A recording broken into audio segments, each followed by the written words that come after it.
साथियों, आज बात करते हैं कि तेलंगाना में बसपा पार्टी 5वें स्थान से नंबर 1 कैसे बनी।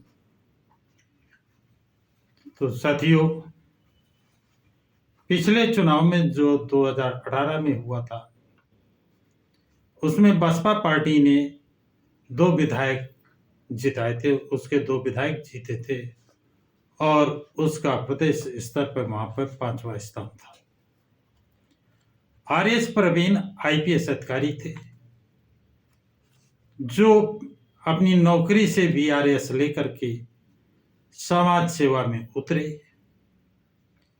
आरएस प्रवीण साहब अम्बेडकरवादी विचारधारा के, मानवर काशीराम की विचारधारा के, ज्योतिबा फुले की विचारधारा के, छत्रपति साहू जी महाराज की विचारधारा से प्रभावित थे और उन्होंने समाज का काम करने के लिए बसपा पार्टी का चयन किया और बसपा पार्टी के सक्रिय सदस्य बने और अपना पूरा समय बसपा के लिए देना शुरू किया। एक आईपीएस अधिकारी को अपनी नौकरी छोड़ करके बसपा में जुड़ना और काम करने से वहां के आम आदमी पर, आम जनता पर बड़ा अच्छा संदेश गया और वो बसपा में जुड़ना शुरू हुए। इतनी प्रगति हुई कि आरएस प्रवीण के जुड़ने से पार्टी का ग्राफ बढ़ा और चौथे स्थान से वो चौथे स्थान पर, 5वें स्थान से चौथे स्थान पर पहुंच गए। इसके बाद उनका बढ़ता हुआ ग्राफ देख करके वहां सत्ता पक्ष के केसीआर ने आजाद समाज पार्टी के अध्यक्ष चंद्रशेखर से मिलकर के अपना वोट बैंक बढ़ाने का प्रयास किया, लेकिन उसमें उनको सफलता नहीं मिली, बल्कि इसका उनको उल्टा असर हुआ और वहां की जागरूक पढ़े लिखे लोगों का रुझान बसपा पार्टी की तरफ बढ़ा, आरएस प्रवीण की तरफ बढ़ा और इतना अच्छा प्रभाव पड़ा बसपा पार्टी के लिए, वो वरदान साबित हुआ केसीआर और चंद्रशेखर आजाद का मिलना कि बसपा एक पैरदान और ऊपर उठ गई। चौथे स्थान से तीसरे स्थान पर पहुंच गई। कार्य, ईमानदारी, लगन से प्रतिदिन आरएस प्रवीण कोई दिन अपना बर्बाद नहीं करते थे, नागा नहीं करते थे, कोई बहानेबाजी नहीं करते थे। जनता के बीच में जाना, पैदल चलना, एक नोट एक वोट की मांग करते थे। वो एक नोट के लिए एक बॉक्स लेकर चलते थे, उसमें भी एक नोट दीजिए और एक वोट दीजिए। मानवर काशीराम के सिद्धांत पर वो चलते रहे और बसपा सुप्रीमो मायावती जी से अनुरोध किया कि एक दिन एक सभाएं आप संबोधित कर दीजिए जिससे लोगों का विश्वास बढ़े। आरएस प्रवीण का अनुरोध को बसपा सुप्रीमो ने स्वीकार किया और हैदराबाद में जाकर के एक आम सभा को संबोधित किया। उस सभा में बसपा सुप्रीमो को सुनने के लिए इतनी अपार भीड़ एकत्र हुई कि पिछले सारे रिकॉर्ड टूट गए। प्रत्यक्षदर्शियों का कहना था कि इतनी बड़ी भीड़ देश आजाद होने के बाद किसी की रैली में इकट्ठा नहीं हुई जितनी भीड़ बसपा सुप्रीमो मायावती के आने पर हुई है।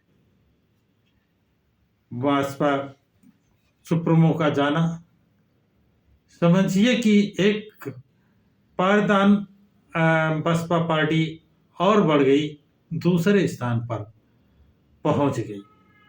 उसके, क्योंकि बसपा का नारा है सब जन हिताय सब जन सुखाय। बसपा एक पार्टी, एक जाति, एक धर्म का काम नहीं करती है, सभी धर्मों के लोगों का काम करती है, सभी जातियों के लोगों का काम करती है, निष्पक्षता से काम करती है।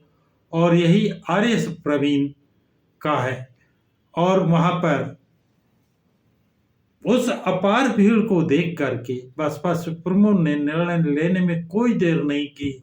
उसी मंच से आरएस प्रवीण को वहां का कि अगर आप लोग वादा करते हैं पार्टी को जिता कर लाएंगे तो हम वादा करते हैं कि आरएस प्रवीण को मुख्यमंत्री बनाएंगे। इतनी घोषणा करते ही समझो तालियों की गड़गड़ाहट से आकाश गूंज उठा। इतना लोगों के अंदर खुशी आई। सभी लोग वहां के आरएस प्रवीण को मुख्यमंत्री देखना चाहते हैं। और ये भाजपा पार्टी का ग्राफ दिन दुना रात चौगुनी बढ़ता रहा। अब ये दूसरे पैरदान पर पार्टी खड़ी थी। आरएस प्रवीण ने एक भरोसा पत्र जारी किया जिसमें बहुत सी रियायतें, सुविधाएं देने का, जिस तरह बसपा सुप्रीमो ने अपने शासनकाल में उत्तर प्रदेश में लोगों को सुविधाएं दी, उसी तरह उन्होंने उन्हीं का अनुसरण करते हुए सुविधाएं देने का वादा किया।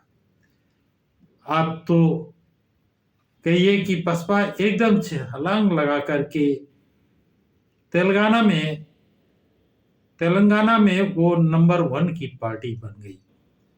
और चुनाव के समय बसपा सुप्रीमो ने जाकर कई सभाएं संबोधित कर रही हैं। इतनी भीड़ एकत्र हो रही है। आज की ताजा खबर के अनुसार वहां पर जो प्रत्याशी लोग अपनी जुलूस लेकर के सभाएं कर रहे हैं तो उसमें बहुत बड़ी भीड़ एकत्र हो रही है। जैसे अब उनकी बराबरी करने वाला कोई नजर नहीं आता है। तो ये ग्राफ जो बढ़ गया है क्योंकि सभी लोग वहाँ सर्व समाज के लोग आरएस प्रवीण साहब को वहाँ का मुख्यमंत्री देखना चाहते हैं। उनके नेतृत्व में प्रदेश विकास करेगा, ये सभी लोगों का विश्वास है। और उस विश्वास को आरएस प्रवीण साहब और मजबूत कर रहे हैं, उसे टूटने नहीं देना चाहते हैं। वो रात 2-2 बजे तक लगातार मेहनत कर रहे हैं प्रचार प्रसार और समस्याओं को सुनने में। इसलिए कुछ लोगों ने जिनकी सत्ता की शक्ति दिख रही है, उन्होंने आज से आरएस प्रवीण उनके बेटे पर मुकदमे भी कायम कराए हैं। और ये दांव उन जिन लोगों ने मुकदमे कायम कराए हैं उन्हें उल्टे ही पड़े हैं। इससे आरएस प्रवीण का बसपा पार्टी का वोट बैंक बढ़ा है, क्योंकि इनसे आरएस प्रवीण से बसपा पार्टी से सर्व समाज जुड़ा हुआ है। तो साथियों, देखते रहिए प्रकाश की राज चैनल को और अपने कमेंट्स जरूर कमेंट्स बॉक्स में लिखें। जो भी मीठा कड़वा आपको अनुभव हो, सच्चा गलत, उनको निष्पक्षता से आप लिखें, बिना किसी संकोच के लिखें, जिससे मुझे सबक मिले, जानकारी मिले कि आप लोगों की भी क्या राय है, क्या ओपिनियन है। तथा इस वीडियो को लाइक शेयर सब्सक्राइब जरूर करें।